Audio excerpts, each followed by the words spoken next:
Hi everyone, स्वागत है आपका मेरे YouTube channel physics solution point पर। आज मैं आपके लिए लेकर आया हूं एम्पियर के परिपथीय नियम से अनंत लंबाई के धारावाही चालक तार के लिए चुंबकीय क्षेत्र का सूत्र और एक आर्टिकल और करने वाले हैं हम लोग, जो बहुत ही इंपॉर्टेंट है फॉर बोर्ड ऑफ एग्जाम। उस आर्टिकल का नाम है किसी धारावाही परिनलिका सोलेनॉइड के लिए चुंबकीय क्षेत्र का सूत्र स्थापित करना with the help of ampere circular law. Ampere के परिपथीय नियम की सहायता से किसी धारावाही परिनलिका के चुंबकीय क्षेत्र की स्थापना करेंगे। ये आर्टिकल आपके लिए बहुत ही इंपॉर्टेंट है। इससे पहले मैंने आप इस चैप्टर से रिलेटेड 3 वीडियोज अपलोड कर चुका हूं। यदि चैनल पर आप नए हैं और आप इससे पहले के अदर चैप्टर्स की वीडियो देखना चाहते हैं तो please go to my channel and check the playlist को चेक कीजिए। हर चैप्टर की लगभग 10 से 12-14 वीडियो डाली हुई हैं विद न्यूमेरिकल। अगर आप कोचिंग नहीं कर सकते, फिजिकल कोचिंग नहीं कर सकते, तो आप इस चैनल की सहायता से अपना कोर्स कंप्लीट कर सकते हैं। हमारी कोशिश रहेगी कि हम एक टाइम में एग्जाम तक इसके कोर्स को कंप्लीट करा देंगे। हमारा पूरा प्रयास है। अगर आप चैनल के साथ बने रहना चाहते हैं तो please subscribe the channel and bell icon को दबा दीजिए, जिससे नई आपको वीडियोस की अपडेट मिलती रहे।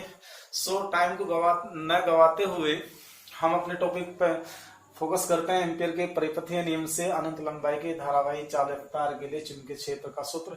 एग्जाम में कैसे क्वेश्चन आ सकता है, कहेगा आपसे कि एम्पियर के नियम को बताइए या एम्पियर के नियम का क्या कथन है।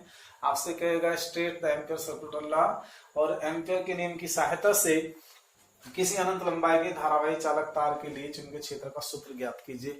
एम्पियर का नियम मैं पढ़ा चुका, उससे प्रूफ करा चुका इससे पहली वीडियोज में। ये आज मेरे चौथे नंबर की वीडियो है।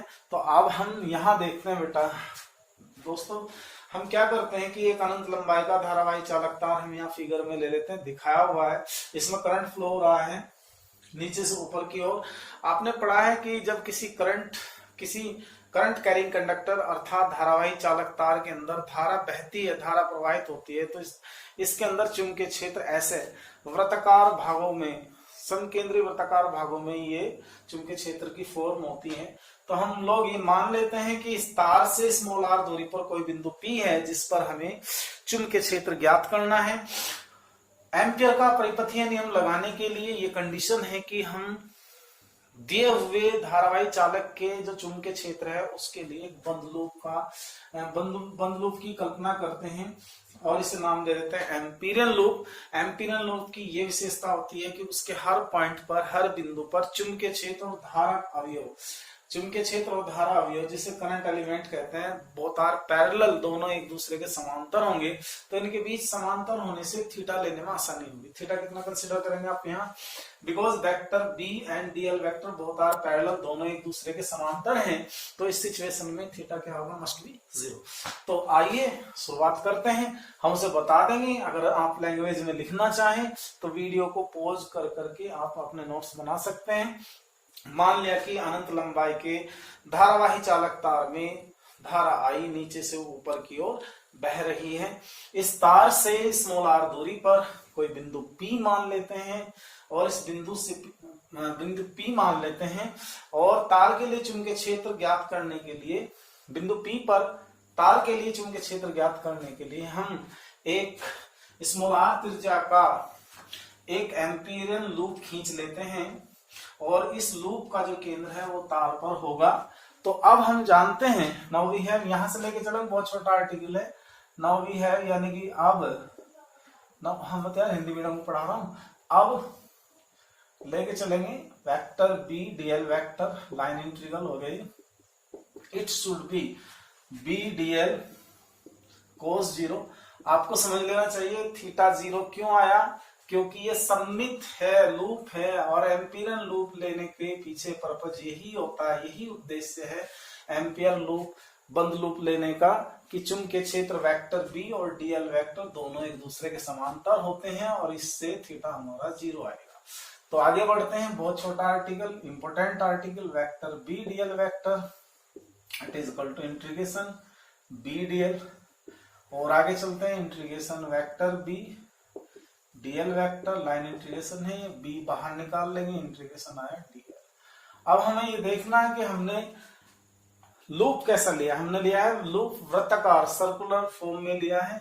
हम जानते हैं कि किसी भी वृत्त की कुल लंबाई उसकी परिधि होती है जिसका मान होता है 2 पाई r।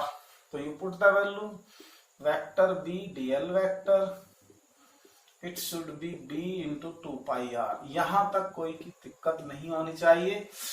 अब इसके बाद ये हमने कैलकुलेशन से निकाला line integral vector b dl vector it is equal to b गुना 2 पाई r दी हुई कंडीशन के हिसाब से। ये आया इक्वेशन नंबर 1 समीकरण नंबर 1। बट हमें इस समीकरण के अंदर किसका प्रयोग करना बेटा, एम्पियर के परिपथीय नियम का। परंतु यहां से लिख सकते हैं परंतु एम्पियर के परिपथीय नियम से, एम्पियर के परिपथीय नियम से हमने पढ़ा है integration vector b dl vector it is equal to कितना बोलो म्यू नॉट I। तो ये वाली वैल्यू कहाँ रख देंगे भाई, पुट इन 1 में जैसे रखेंगे तो हमारे पास एक रिजल्ट निकल के आएगा।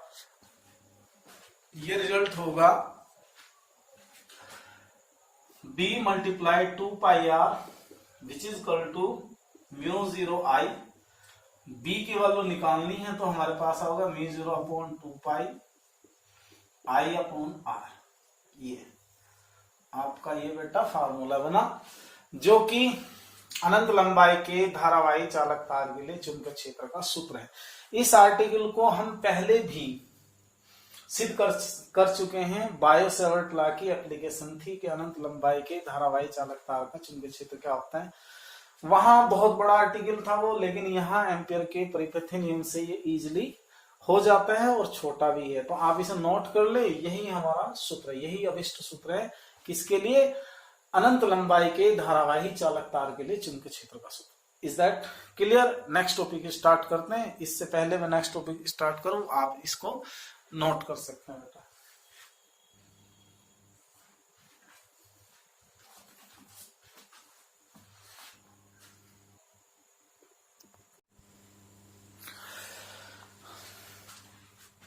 एम्पियर परिपथीय नियम के अनुप्रयोग में इसकी एक एप्लीकेशन है जो बहुत ही फेमस एप्लीकेशन है कि एम्पियर के परिपथीय नियम का प्रयोग करते हुए किसी धारावाही परिनलिका की अक्ष पर चुंबकीय क्षेत्र का सूत्र स्थापित कीजिए।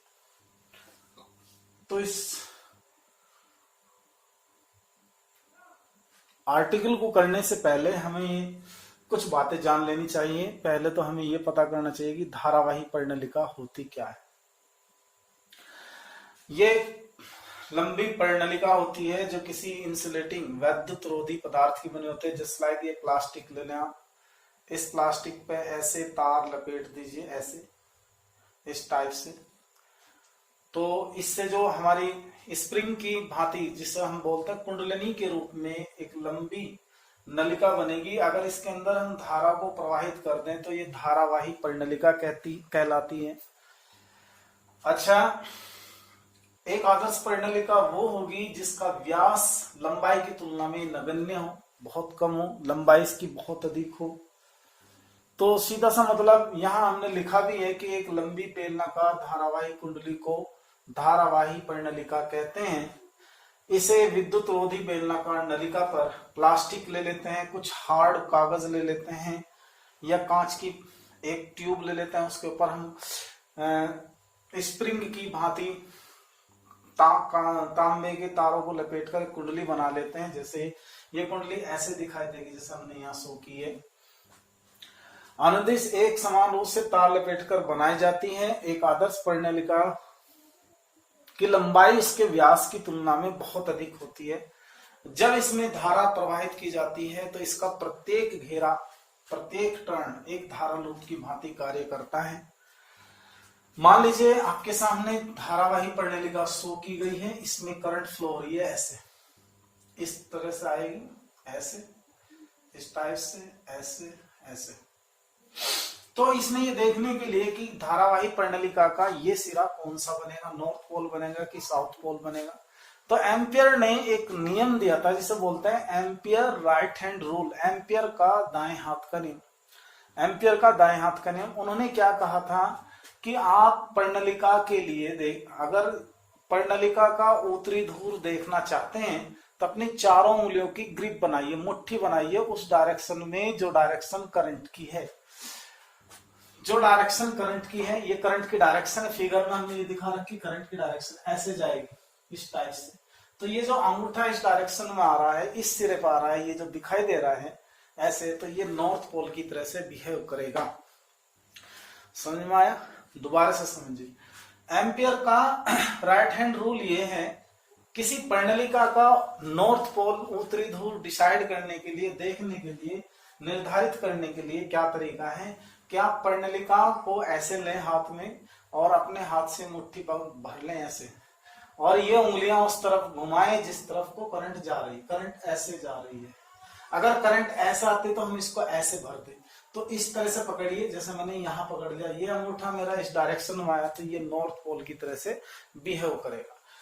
एक बात और बेटा, आगे इसके आर्टिकल को फाइंड करने के लिए हम आपको ये भी बताना चाहेंगे कि जो करंट हमें आउटवर्ड निकलती हुई दिखाई देगी, जैसे यहां से दिख रही है, बाहर की तरफ आ रही है, ऐसे घूम के फिर बाहर की तरफ आएगी, उसे हम मानेंगे ये वाला हिस्सा, और इसे लेंगे हम पॉजिटिव करंट। क्या लेंगे? पॉजिटिव करंट, धनात्मक धारा।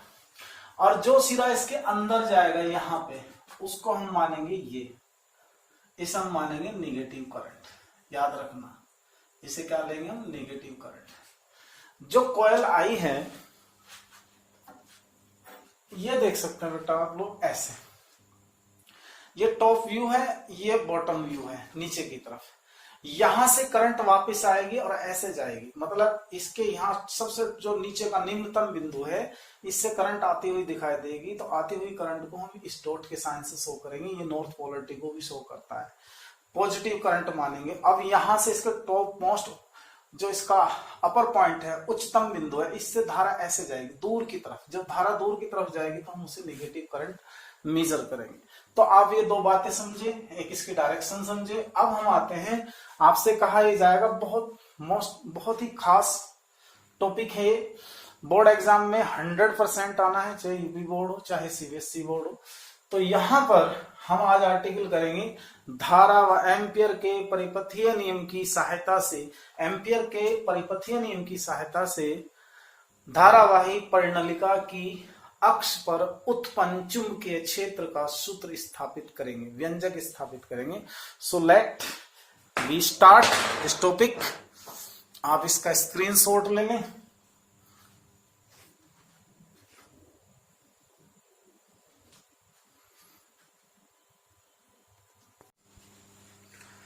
अपने टॉपिक पे आते हैं, बहुत इंपॉर्टेंट टॉपिक है। आप देखिए जरा, कोशिश की गई है आपको अच्छे से एक्सप्लेन करने के लिए।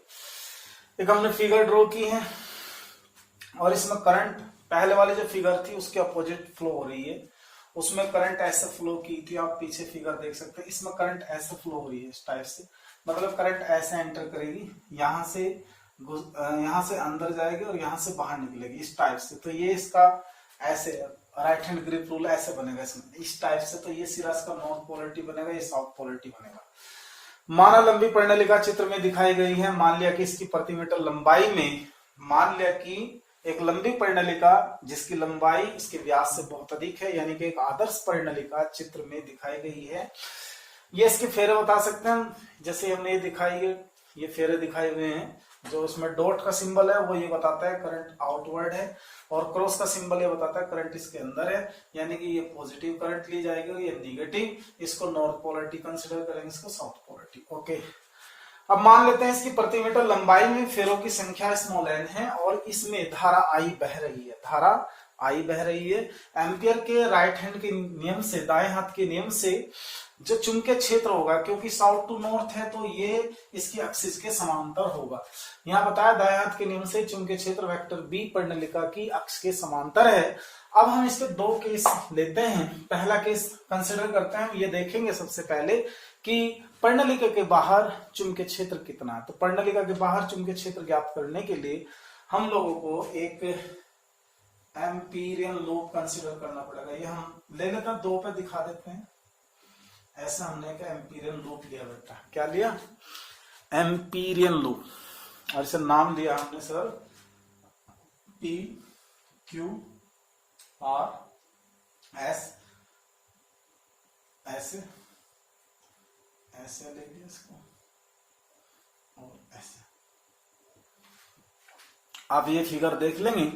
हमने क्योंकि एम्पियर का परिपथीय नियम तभी लगाया जा सकता है जब हम एक बंद लूप लें। तो हमने पहले परिनालिका के बाहर चुंबकीय क्षेत्र ज्ञात करने के लिए हम लोग पहले क्या लेते हैं, एक बंद पथ जो आयताकार पथ है पी क्यू आर एस की कल्पना करते हैं। यहां मान लेंगे, माना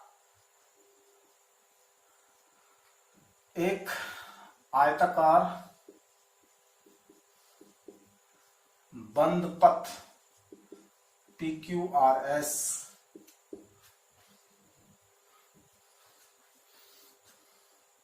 इस प्रकार लिया गया है कि, इस प्रकार लिया गया है कि परिनालिका का संपूर्ण परिच्छेद पथ के अंदर है, पथ के क्या है, भीतर है। अब सीधा हम एम्पियर का नियम लगाएंगे। अब एम्पियर के नियम से साहब क्या है एम्पियर का नियम, लाइन इंटीग्रल किसके लिए ले रहे हैं, पी क्यू आर एस, किसका, of vector B DL vector, it should be mu 0 multiply summation of I. I मतलब टोटल करंट, हम इसे ऐसे लिख सकते हैं म्यू 0 इंटू आई टोटल मतलब कुल करंट।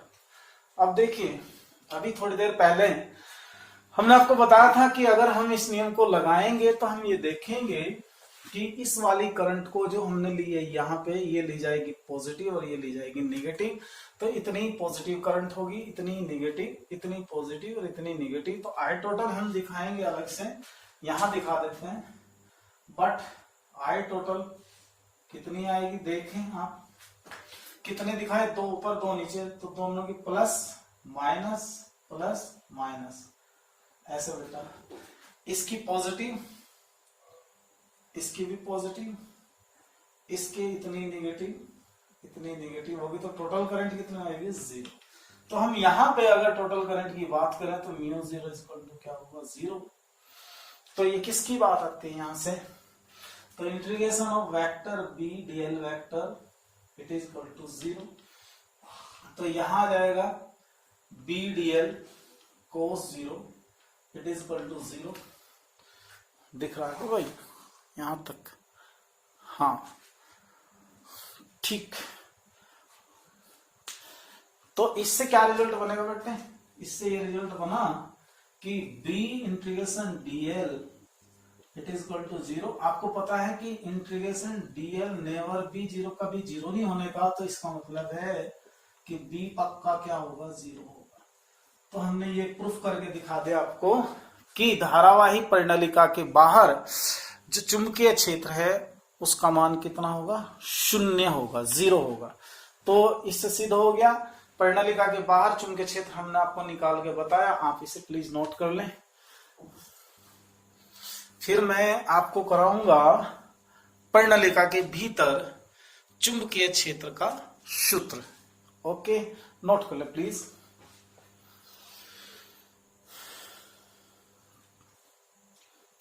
केस सेकंड परिनालिका के भीतर, यहां से शुरू करेंगे। परिनालिका के भीतर,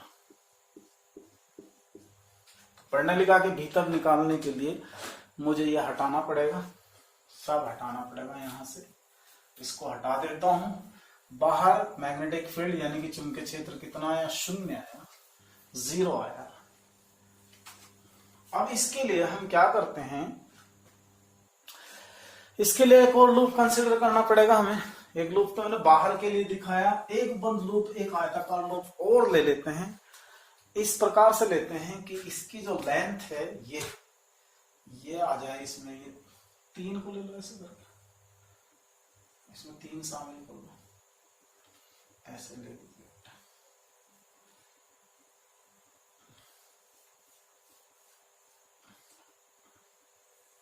इस टाइप से। ओके, इसको हमने नाम दिया, इससे ऐसे फ्लो हो रही है, ऐसे थोड़ा सा इसको यार अलग से दिखा।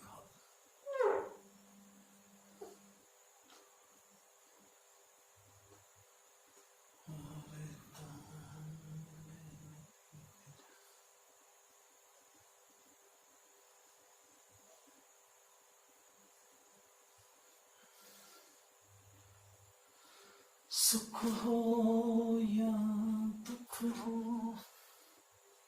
जब सदा संग रहे ना कोई, फिर दुख को अपनाएंगे। A B C and D ये लेंगे। पृष्ठ के भीतर यहां मान लेंगे माना चित्र में एक आयताकार बंद लूप एक आयताकार बंद लूप, नाम लिख उसका ए बी सी डी लिया गया है। एक आयताकार बंद loop A B C D लिया गया है। अब एम्पियर के नियम से लगाओ साहब। इस लेंथ को बेटा यहाँ पे एल दिखा देना, इसकी जरूरत पड़ने वाली है।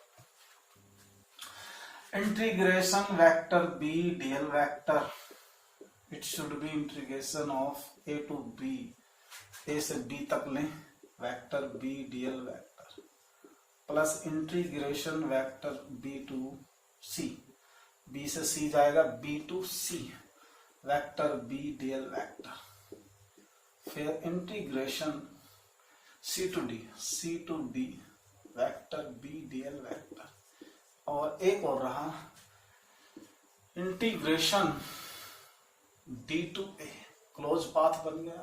क्लोज पाथ के लिए ही एम्पियर का परिपथ है। अब इसको सोल्व करेंगे बेटा। सेकंड केस हमारा चल रहा है परिणालिका के भीतर। अब गौर से समझो, करंट एलिमेंट वेक्टर बी और डीएल वेक्टर पैरेलल होंगे ए बी के अलोंग और बी और सी के अलोंग, क्योंकि मैग्नेटिक फील्ड तो इस साइड होगा और यहाँ पे करंट एलिमेंट इसके लिए इस डायरेक्शन होगा, तो परपेंडिकुलर होगा, ये 90 डिग्री का कोण बनाएगा। यहां हम पहले प्रूफ कर चुके, ये परिणालिका से बाहर है तो सी डी के लिए चुंबकीय क्षेत्र 0 होगा। फिर डी से ए के लिए बात करेंगे तो करंट एलिमेंट और मैग्नेटिक फील्ड के बीच एंगल क्या होगा, 0। यहां बता देंगे सिंस फॉर ए बी के लिए, हाँ हिंदी में हिंदी ए बी के लिए बेटा, ए बी के लिए vector b parallel to dl vector, that means theta 0। फिर कौन सी आई भाई, बी सी के लिए vector b perpendicular to dl vector. आपको पता होना चाहिए करंट एलिमेंट धारा अवयव लंबाई की दिशा में होगा, पीसी की दिशा में होगा, बट मैग्नेटिक फील्ड तो ऐसे रहेगा इधर साउथ से नॉर्थ की तरफ। तो थीटा यहां कितना हो, 90 डिग्री। अब रहेगा कौन सा, सी टू डी। सी डी के लिए वेक्टर बी पक्का 0, अभी प्रूफ करा हमने। फिर कौन सा रहेगा, डी टू ए के लिए वेक्टर बी फिर से क्या होगा, perpendicular to dl vector, it should be, यानी कि थीटा क्या होगा, 90 डिग्री। मतलब यह है ए बी भुजा के लिए चुंबकीय क्षेत्र और धारा अवयव समांतर है, थीटा 0। बीसी भुजा के लिए चुंबकीय क्षेत्र धारा अवयव लंबवत है तो थीटा 90। सी डी भुजा के लिए वेक्टर बी का मान हमने v0 सिद्ध किया। डी ए भुजा के लिए वेक्टर बी लंबवत है dl vector, theta is equal to 0। तो इन प्रॉपर्टी का यूज कर रहे हैं हम, तो करते हैं वेक्टर बी डीएल वेक्टर पूरे क्लोज लूप के लिए आ रहा है ये, तो ये बनेगा ए बी डीएल कोस 0। दूसरा बनेगा बी डीएल कोस 90। अभी हम समझा रहे हैं सब कुछ। ए बी के लिए 0 लेंगे थीटा, बी सी के लिए 90 लेंगे, और इसके लिए पक्का हमने भी बताया 0 इस रीजन से।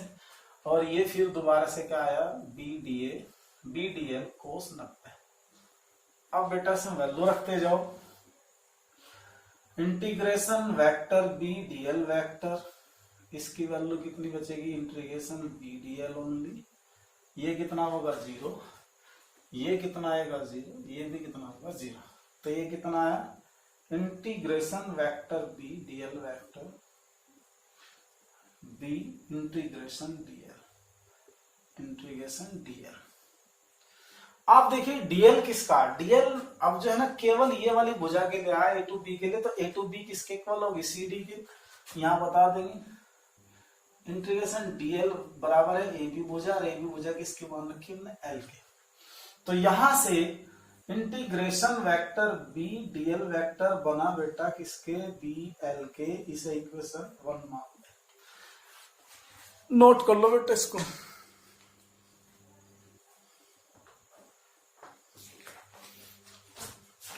नोट करने के बाद अब हम आते हैं अपने एम्पियर के परिपथीय नियम से। किससे, एम्पियर के परिपथीय नियम से। नोट कर लेना, स्क्रीनशॉट ले लिया करते हैं। इसको हटा दूं, मुझे इसकी जरूरत है स्पेस की। यहां बट यहां लिखा जाएगा बट, परंतु हम तो एम्पियर का नियम लगा रहे हैं, परंतु एम्पियर के नियम से गौर से देखें इधर। इंटीग्रेशन वेक्टर बी डीएल पक्का किसके इक्वल होना चाहिए, mu 0 Guna total current I. I total कितनी होगी, तो यहां बताऊंगा मैं। क्योंकि आई टोटल जो है किसके इक्वल होगी, स्मॉल एन मल्टीप्लाई, नहीं सॉरी स्मॉल एन नहीं, धारा आई मल्टीप्लाई भुजा, कौन सी भुजा वाला, भुजा ए बी में फेरों की संख्या, फेरों की संख्या, भुजा ए बी में फेरों की संख्या। तो आई टोटल कैसे निकाल लेंगे, करंट आई प्रति मीटर लंबाई में फेरों की संख्या कितनी है, स्मॉल एन, और भुजा कितनी है, ए बी एल है। तो आई टोटल हमारा क्या बना, एन आई एल। और मैं ये वैल्यू कहां रख दूं, कहीं भी ना रखूं, यहां रखूं ऐसे। इंटीग्रेशन, स्पेस कम है तो क्यों ना दूसरा पेन यूज किया जाए।